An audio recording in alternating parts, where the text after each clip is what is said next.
काम बिगाड़ा। तीन बहुओं के रवैये से सासू माँ बहुत परेशान थी। दरअसल बात ये थी कि तीनों बहुओं में किसी बात को लेकर अनबन हो गई थी। तब से ही तीनों एक दूसरे से मुंह फुलाए रहती थी। ना कोई सीधे मुंह किसी से बात करती, ना किसी का कहना मानती। पड़ोसी भी इस बात को जानते थे और जाने कैसे कैसे बातें भी करते। इसीलिए सासू माँ ने तीनों बहुओं को तुरंत अपने कमरे में बुलाया। मैं कई दिनों से देख रही हूँ, तुम तीनों अलग अलग सारे काम कर रही हो। ये सब नहीं चलेगा, तीनों को मिलकर ही काम करना पड़ेगा। सास की बात सुनकर एकदम से बड़ी बहू बोल उठती है। नहीं मम्मी जी, मैं इन दोनों के साथ कुछ नहीं कर सकती। मैं इस घर की बड़ी बहू हूँ, फिर भी ये मेरा कहना बिल्कुल भी नहीं मानती। अरे जेठानी जी, जानबूझकर मुझे डबल काम करवाती है आप। और छोटी मुझसे टेढ़े मुंह ही बात करती है। इन दोनों के बीच हमेशा सैंडविच बन जाती है मेरी, और मैं हमेशा आलू की तरह बीच में मसली जाती हूँ। मम्मी जी, इन दोनों को लगता है कि मैं छोटी हूँ तो इनके पैरों तले दब जाऊंगी, लेकिन नहीं, मेरा भी उतना ही अधिकार है जितना इन दोनों का है। बड़ी आई दोनों मेरी चुगली करने के लिए, मुझे क्या कम समझ रखा है। तीनों बहू एक दूसरे से बहस करने लगती है और सास दोबारा ये देखकर टेंशन में आ जाती है और सबसे कहती है, चुप हो जाओ, अब से तुम तीनों सारे काम एक साथ करोगी। आंख बंद करके एक दूसरे की बात सुनोगी। तुम तीनों इस बात को गांठ बांध लो, वरना अगली छुट्टियों में तुम्हारा अपना मायके जाना कैंसिल है। सास की बातें सुनकर डर के मारे तीनों हामी भर देती हैं। जी मम्मी जी, मैं समझ गई। हाँ मम्मी जी, जैसा आप कहें, आप जो कहेंगी मैं वही करूंगी।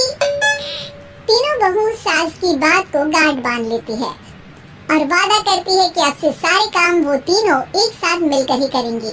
ये सब देखकर सास खुश हो जाती है और वहाँ से चली जाती है। नीचे जाकर वो देखती है कि घर में शर्मा जी आए हुए होते हैं।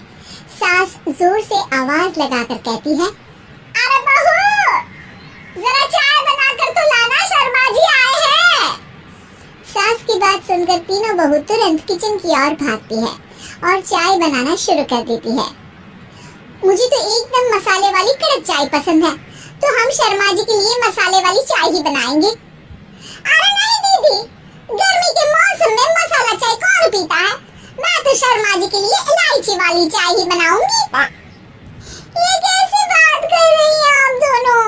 मेरी मम्मी ने सिखाया है कि मेहमान को ज्यादा दूध और शक्कर वाली चाय देनी चाहिए, वरना वो घर वालों को कंजूस समझते हैं। तो मैं तो शर्मा जी को ऐसी ही चाय दूंगी। तीनों बहुएं अपने अपने तरीके से चाय में शक्कर, मसाला, पत्ती सब डाल देती है। उबलने के बाद तीनों मिलकर चाय बाहर लेकर जाती हैं और शर्मा जी और सासू माँ को देती हैं। चाय पीने के बाद शर्मा जी सासू माँ को देखकर शर्मा जाते हैं और शर्मिंदा महसूस करते हैं कि आखिर उन्होंने चाय पीने के लिए हामी क्यों भरी। सासू माँ भी चाय पीना शुरू करती है और कहती है, अरे बहू, ये कैसी चाय बनाई है? चाय है या मीठे दूध की बासुंदी? हाँ, चाय अच्छी नहीं लगी क्या? कोई बात नहीं, हम पराठा बनाकर लाते हैं। चलो चलो अंदर। हाँ चलो। हाँ आती हूँ मैं भी। नहीं, मेरा पेट चाय नहीं चौपट कर दिया वही काफी है। पराठे से पोपट नहीं करवाना, मैं तो चलता हूँ। शर्मा जी चुपचाप पतली गली से निकल जाते हैं। अगले दिन सास बहुओं से कहती है, अरे बहू, जाओ जाके ऊपर के गेस्ट हाउस की सफाई कर दो।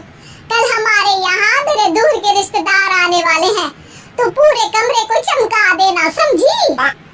तीनों बहू सास की बात को मानकर ऊपर सफाई करने चली जाती हैं और तीनों कमरे की सफाई चालू कर देती है। बड़ी बहू मकड़ी के जाले साफ करती है, तो बीच वाली झाड़ू लगाना और छोटी वाली सर्फ डालकर जमीन धोना शुरू कर देती है। अरे दीदी, जेठानी जी, अभी मैंने पूरी फर्श धोई और आप फिर से धूल नीचे गिरा रही हैं। और मछली जेठानी जी, आप बिना झाड़ू की धूल यहाँ छटक रही हैं। अरे तीनों को साफ अरे वही तो, हम साथ साथ हैं, घर साफ साफ है। तीनों बहू ऐसे ही काम में उलझ जाती है और 2 घंटे तक एक ही कमरे की सफाई करती रहती है। बहुत देर से अपनी बहुओं को ना देखने के कारण सास ऊपर कमरे में उन्हें देखने जाती है, लेकिन कमरे में घुसती ही वो गीली फर्श पर फिसलने के कारण नीचे गिर जाती है। ओरे मोरे मैया, हड्डी मरोड़ के रख दी, आए मेरी तो कमर ही टूट गई रे। तीनों बहुएं सास को उठाती हैं और बिस्तर पर सुला देती है। अरे मेरे हाथ पैर दर्द कर रहे हैं, दबा दो आराम मिलेगा। हाँ जी माँ जी, अरे जी माँ जी। और तीनों बहुएं एक साथ सास के हाथ को दबाना शुरू कर देती हैं। माँ की तो चीख ही निकल जाती है और नतीजा ये होता है कि सास के बचे हुए शरीर में भी दर्द उठ जाता है। हाय राम, ये क्या कर दिया तुम तीनों ने। अरे मेरी तो किस्मत ही फूटी है कि तुम जैसी बहुएं मुझे मिली। हे भगवान, पूरे शरीर में दर्द बढ़ गया है। अब तो पता नहीं कि चल भी पाऊंगी या नहीं। माफ करो, मुझे गलती हो गई मुझसे कि तुम तीनों को एक साथ काम करने के लिए बोला। सोचा था तीनों मिलकर अच्छे से काम करेगी, लेकिन बड़े बुजुर्ग सही कहते थे कि 3 तिगाड़ा काम बिगाड़ा। तुम लोगों ने ये बात ना आज साबित करके दिखा दी। तुम तीनों को तो समझाना यानी मानो भैंस के आगे बीन बजाना है। तुम्हें अकेले अकेले काम करना है ना, तो अब से तुम अकेले ही अपना अपना काम करो। तीनों बहुएं वहाँ से जाने लगती है। अरे कहाँ जा रही हो?